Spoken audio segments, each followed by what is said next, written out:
Hello guys, स्वागत है। Market में आज उठापटक हुई है उसका रिव्यू करने के लिए आज हम बैठे हैं।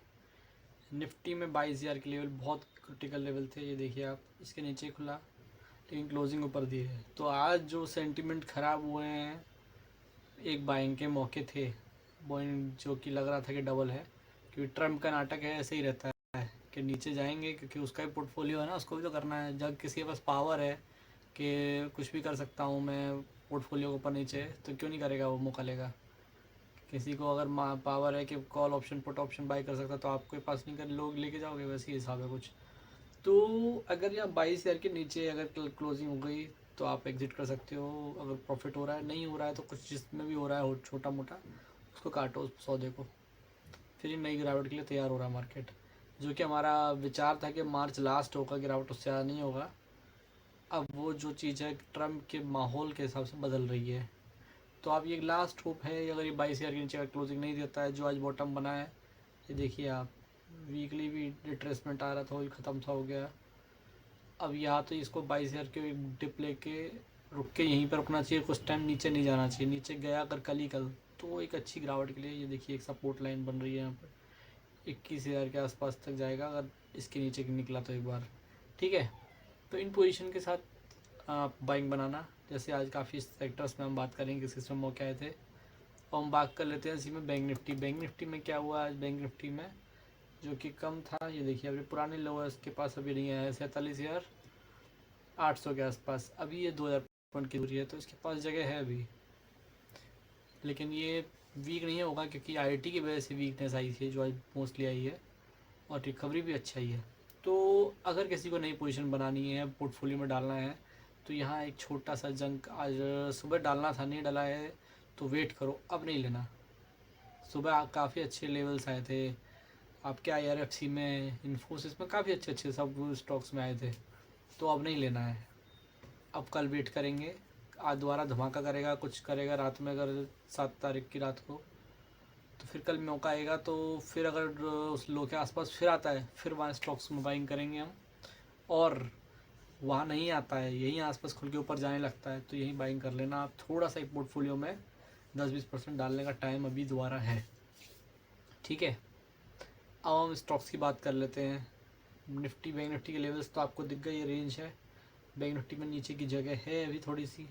अगर निफ्टी निकालता है 21,600 के नीचे, 21,000 के टारगेट के लिए 600 पॉइंट की जगह है, और इसमें 1,500 पॉइंट की जगह बन जाएगी। सीधी सीधी बात ये दिख रही है बहुत ईजीली।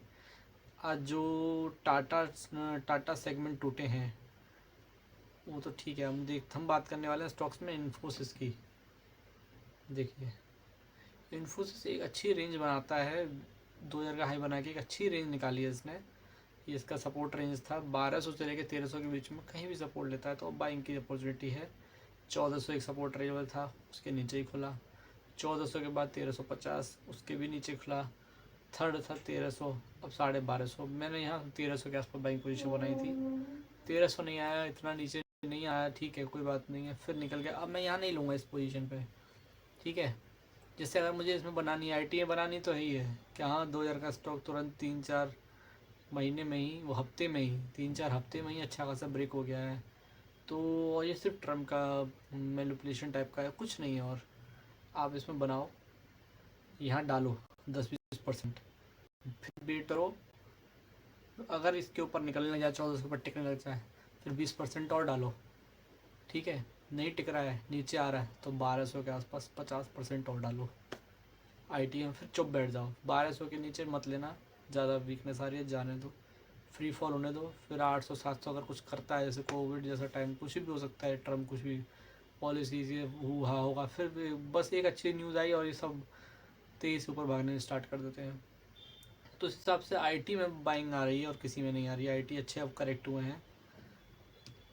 देखिए विप्रो है अपना, 320 से अच्छा करेक्ट हुआ है, ये भी 220 के आसपास इसको ले सकते हैं। ठीक है, HDFC का मार्केट अभी रोक रखा है। HDFC को आप अभी बाइंग मत करना। ये जब भी लेवल नीचे आता है 1,700 से 1,600 के बीच में रेंज में, तभी लेना, अभी मत लो। तो स्टॉक्स में अभी नई पोजीशन बन रही है। अगर देखो, पहले तो लोग फंसे हुए हो गए, आप लोग फंसे हुए हो, तो जिनमें भी थोड़ा प्रॉफिट हो रहा है निकलो, नहीं हो रहा है वेट करो, लार्ज कैप में जाओ, स्मॉल कैप मिड कैप में नहीं होगा अब थोड़ा सा, क्योंकि नहीं है उधर, बहुत फालतू भाग रहा था, उल्टा सीधा भाग रहा था मार्केट। आप देखो IRFC कहाँ 22-23 का चलता था, सीधा 300 हुआ था ना साल 1.5 साल में। ही फालतू मूवमेंट है। और वहीं सस्ता होना है, इसको 100 से 150 की रेंज में घूमना है, टिकना है, वहीं रहना है, तब जाके कंसोलिडेशन के बाद चीज़ें निकलती हैं, ऐसे नहीं निकलती हैं कुछ चीज़ें। टाटा टेक IPO प्राइस है देखो, ये टाटा मोटर्स के ऊपर डिपेंड करता है पूरा। टाटा टेक का आप शेयर देखो, कुछ नहीं हुआ है बेचारा, कब से IPO के बाद से खटाखट नीचे है, और अभी भी नीचे ही बना रहे, 400 के आसपास तक आ सकता है। तो इसमें बाइंग जब भी कर रही है जब टाटा मोटर ऊपर जाएगा। टाटा मोटर 600 के नीचे वेरी वीक हो जाता है, जो कि आज गया है, क्लोजिंग हुई है, कल ही उसके ऊपर क्लोजिंग नहीं दिया। अब देखो डे क्लोजिंग तो हो गई, ये न्यूज़ इम्पैक्ट मान लो। अब क्या है, इसको वीक क्लोजिंग नहीं देनी है 600 के नीचे, तो काफ़ी बुरा हो जाएगा। तो इसका मतलब ये है इस वीक बहुत ऊपर नीचे होगा मार्केट, पूरा वीक। वैसे ही वीक छोटा है, तो आप 3-4 दिन जो करोगे थोड़ा रेंज में रह के नीचे आएगा तो थोड़ा सा लेना है। जैसे टाटा मोटर्स अगर 550 का जो आसपास आए तो लेना, 600 के आसपास बेचना। इस हिसाब से सपोर्ट रेंज सबके निकाल के रखेंगे, उस हिसाब से ट्रेड करेंगे। काफ़ी क्रिटिकल लेवल्स पे हैं आए हुए स्टॉक्स, ठीक है, इस हिसाब से ट्रेड करेंगे अपन। थैंक यू, नेक्स्ट वीडियो मिलते हैं, बात करते हैं इनके बारे में।